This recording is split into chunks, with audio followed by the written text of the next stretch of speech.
ήταν υφάλιος. Φανταστείτε αν πιει τι ακριβώς έχει να γίνει.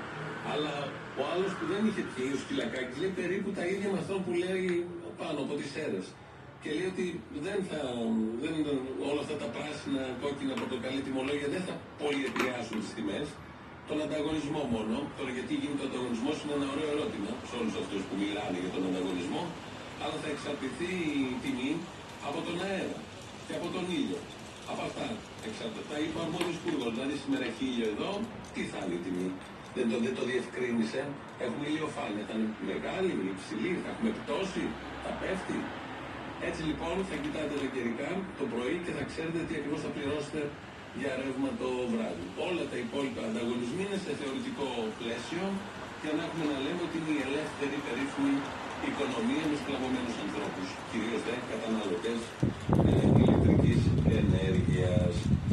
Και βγαίνει ο Κασελάκης και βγαίνει στην κυριολεξία. Δεν πήγε στο στούντιο, την παίρνει το βράδυ, θα πάει στο Πετζηνικολάου, αλλά περπατάει στον δρόμο και του παίρνει συνέντευξη.